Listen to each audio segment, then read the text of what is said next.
निर्जीव किताबका पानाहरूले इतिहास बोल्छ, वर्तमान लेख्छ अनि भविष्य देख्छ। खोज्नेहरूले तिनै किताबभित्र आफूलाई भुल्छ, संसार डुल्छ अनि आकाश छुन्छ। ओहो, त्यसैले हामी भन्छौं किताब बोल्छ।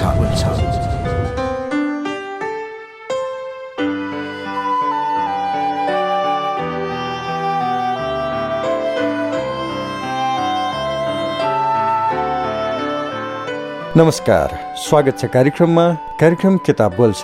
कार्यक्रम किताब बोल्छ समाजले निकै रुचाएको, चर्चा परिचर्चा भइरहेको महत्त्वका विषय केन्द्रित पुस्तक वाचनकै माध्यमबाट तपाईलाई सुनाउने कार्यक्रम हो। कार्यक्रम किताब बोल्छ प्रत्येक साँझ 4:45 बजे प्रसारण हुन्छ र यसको पुनः प्रसारण बिहान 12:15 बजे तपाईँ सुन्न सक्नुहुन्छ। कार्यक्रम किताब बोल्छमा हामी वाचन गर्दैछौँ नेपाली क्रान्ति र गणेशमान सिंह। हरि गौतमद्वारा लिखित यो पुस्तक ओरिएन्टल पब्लिकेसन काठमाडौँले प्रकाशित गरेको हो। यस पुस्तकको भूमिकामा उल्लेख भएका केही शब्द जोडौं। इतिहास भनेको कथा वा दन्ते कथा मात्र होइन, यो सदैव एक जीवन्त तत्त्व हो र यसको श्वास प्रश्वास अटुट रूपले राष्ट्र रहुन्जेल चलिरहन्छ। इतिहासको श्वास प्रश्वास चलुन्जेल राष्ट्र जीवित रहन्छ। त्यसैले म विश्वस्त छु राष्ट्रलाई सदा जीवन्त राख्ने कार्यमा नयाँ समयले हाम्रा विद्यालयका महाविद्यालयका विद्यार्थीले अनिवार्य पाठ्यक्रमकै स्तरमा राखी यस्ता कृति पढाउनु पर्छ। यति महत्त्वपूर्ण पुस्तक नेपाली क्रान्ति र गणेशमान सिंह, अनि यही पुस्तकबाट अर्को अंश आजको कार्यक्रममा जोड्दैछु। कार्यक्रम किताब बोल्छमा यो समय हामी चर्चा गर्दैछौँ नेपाली क्रान्ति र गणेशमान सिंह पुस्तकको प्रस्तावनाको सन्दर्भ जुन अध्याय 1 मा लेखिएको छ। यो सन्दर्भ फेरि पनि जोडौं। काठका विषयमा कान्तिपुरले आफ्नो सम्पादकीयमा लेखेको छ, काठले गाउँको मूल्य प्रणाली छोड्न र शहरको अगाडि हाल्न सक्दैन। गाउँका अगाडि काठ स्मार्ट हुँ भन्ने ठान्छ, शहरका अगाडि केही न केही पुरै शहरी मूल्य प्रणाली अपनाउन स्रोत चाहिन्छ। शहर र पहाडको बफर जोन हो काठ। काठमाडौँको काठको खास पहिचान छैन। पहाडका डाँडामा तामाङ, त्यसको फेदीमा बाहुन क्षेत्री दलित, ती पनि मूलतः पृथ्वीनारायण शाहको उपत्यका जितेपछि बसाइ सरेका। मैदानमा अधिकांश नेवार। काठको मान्छे बसाइ पनि सरेन। धेरै पछिसम्म त्यहाँ बसाइ सरेर पनि कोही आएन, बाहिरी समुदायसँग घुल्न पाएन। काठ भौतिक विकासका हिसाबले मात्र सहर जस्तो देखिन थालेको हो। बाटो बन्यो, ढलान घर बने, होटल पसल खोले, सामाजिक विकासले भने लायक केही छैन। शिक्षा, स्वास्थ्य, सरकारी सेवामा पहुँच सबै हिसाबले काठले रूढिवाद छाड्न गाह्रो मान्छ। पुरुष प्रधान प्रवृत्ति व्याप्त छ। महिला मेहतिनी छन्। भएको उत्पादन शहरमा लगेर बेच्छन्, घर जान्छन्, छोराछोरी पढाउँछन्। कति महिलाले वृद्ध भत्ता लिने बेला मात्र नागरिकता बनाएका होलान्।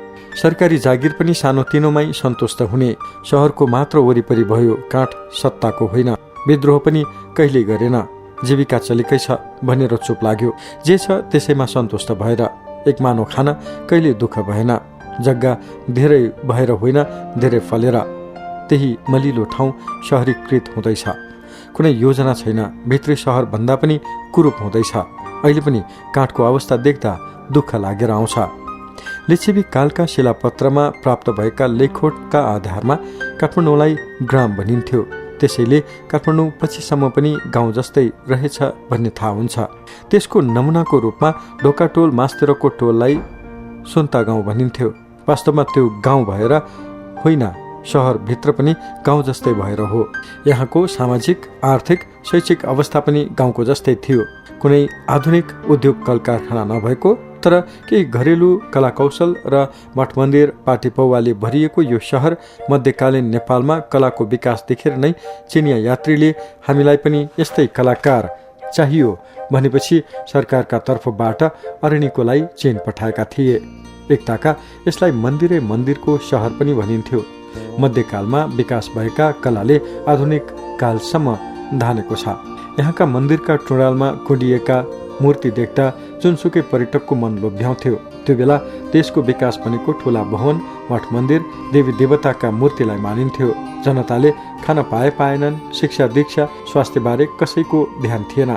त्यसबेला मठ मन्दिर र मूर्ति सम्बन्धी खासै कानुन नभएर होला कति मूर्ति चोरिए त्यसको लेखाजोखा भएन। त्यो बेला कृषिमा आधारित संस्कृति र अर्थतन्त्र थियो। धान खेती भिटीमा निर्भर रहेका थिए। कुलो पैनीको व्यवस्था थिएन, कतै कतै राजकुलोको प्रचलन थियो। खानीबाट उत्खनन भएको तामा प्रशोधन, धातुका कला, सिपमूलक सामानको उत्पादन, राडी पाखी र पशुपालन मानिसका जिउने प्रमुख आधार थिए। जात्रा पर्व धार्मिक विश्वासमा आधारित जीवनशैली थियो। उपत्यकामा आफ्नै किसिमका जात्रा हुन्थे। कति मानिस काठमाडौँ, ललितपुर र भक्तपुरका दुर्गम गाउँ खोजबाट गहुँ, कोदो, फापर र जौँ आदिको पिठो, मकैका चामल, खसी बोका, कुखुरा पोका र डोकामा बोकेर बेच्न अघिल्लै दिन ललितपुरको लगनखेल र मङ्गलबजार जस्ता साप्ताहिक हाट लाग्ने ठाउँमा ल्याउने गर्थे। शनिबार हाट लाग्ने भए शुक्रबारै पार्टीमा आएर बस्नु पर्थ्यो। भोलिपल्टको हटियामा आफ्ना माल सामान बेचेर घर फिर्थे। यसरी नुवाकोटदेखिका मानिस व्यापारिक उद्देश्यका लागि काठमाडौँ आउँथे। कतिपयलाई आफ्नो उब्जनीले 3-4 महिना मात्र खान पुग्थे र बाँकी समय अन्न बेसाएर नै खानुपर्ने अवस्था थियो। त्यस बखत पागा, किर्तिपुर, ठिमी, लुबुमा हाते तानबाट बुनेका कपडा बिक्रीका लागि ल्याइन्थ्यो। अरू आवश्यक सामग्री भारतबाट निर्यात हुन्थे। यो समाजको एउटा दृष्टान्त मात्र हो। अर्को कुरा, त्यति बेला दास प्रथा विद्यमान थियो। दासको रूपमा राखिएका मानिसको किनबेच हुन्थ्यो। छुवाछुत प्रथाले यति जरा गाडेको थियो, बिरामी भएर मरणासन्न अवस्थामा पुगे पनि डाक्टरलाई छुन दिइँदैनथ्यो। पछि राणाकालसम्म पनि यही अवस्था रहेको हुनाले जङ्गबहादुरकी रानीलाई बेलायती डाक्टरले उपचार गर्न खोज्दा त्यसबेला उनी ब्रिटिस दूतावासमा डाक्टर थिए। उनले बिरामीलाई उपचार गर्न खोज्दा जङ्गबहादुरकी रानीले मृत छ भनेर छोएको खण्डमा जात जान्छ भनिछन्। त्यस्तै गरी बमबहादुरकी रानी सुत्केरी हुने व्यथाले सिकेस्त हुँदा बमबहादुर र राजाहरू भई डाक्टर ल्याए, तर सुडेनीले डाक्टरलाई छुनै दिएनन्। बमबहादुरले डाक्टरलाई केही फिस दिई माफी मागेका थिए।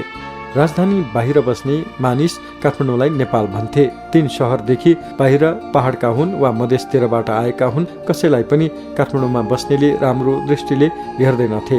सामाजिक भेदभाव ठुलो थियो। राज्यको दायित्व केही थिएन। सरकारले गर्ने भनेको रैतीबाट कर असुल्ने, आफ्नो ढुकुटी भर्ने, समय बिताउने र सत्तामा षड्यन्त्र गर्ने। अरू त किन पो थियो होला र? त्यस बेलाका शासकमा रैती बाठा भए हाम्रा दिन जान्छन् भन्ने मानसिकता भएर शैक्षिक वातावरण बन्न दिएनन्। 1-2टा स्कुल थिए, ती पनि राणाका छोराछोरीका लागि मात्र। जङ्गबहादुर बेलायत यात्राबाट फर्केपछि उनलाई थाहा भयो कि छोराछोरी पढालेखा भए भने व्यापार गर्न, उद्योग धन्दा खोल्न, देश विदेश दुनियाँ बुझ्न सजिलो हुने रहेछ। त्यसैले उनले आफ्ना छोराछोरीका लागि थापाथली दरबारभित्रै विक्रम सम्वत 1910मा दरबार स्कुल खोलिएको हो। तर प्रजाका लागि शिक्षा दीक्षा भनेको आकाशको फल आँखातरी मर भने जस्तै अवस्थामा थियो। सक्नेले आफ्ना छोराछोरी दार्जिलिङ, बनारस, देहरादुनतिर लगेर पढाउने गर्थे। नसक्नेले आफ्नो कुटो कोदालो, हली गोठालो गर्नु सिवाय अरू कुनै उपाय थिएन। सामान्य जनताका लागि शिक्षा पहुँचभन्दा बाहिरको शोकको विषय थियो। प्रजालाई खेताला, गोठाला, नोकर चाकर सरह व्यवहार गर्ने शासकले कसरी शिक्षा सम्बन्धी सोच विचार गर्लान् त? देशका अधिकांश नागरिकको आर्थिक अवस्था ज्यादै कमजोर थियो। त्यसबेला सबै कृषिमा आश्रित भए। शैक्षिक अभावका कारण जागिर खाने कम थिए। व्यापारीहरू कम भएका कारण उत्पादित वस्तुको निकासी व्यवस्था थिएन। काठमाडौँको यातायातको सम्बन्धमा कुरा गर्दा सम्वत 1982तिर अष्टनारायण मानन्दरले कलकत्ताबाट 5-6वटा बेलायती हर्कुलस मोटरसाइकल आयात गरी बेच्न थालेका हुन्। काठमाडौँमा त्यसपछि क्रमशः कमलाक्षी क्षेत्रमा साइकल बजार जस्तै हुन थालेको बताउँछन्। राणाका गाडी भीमफेदीबाट सर्वसाधारणलाई बोकाएर ल्याएका हुन्थे र उनीहरू तिनै गाडी चढ्थे।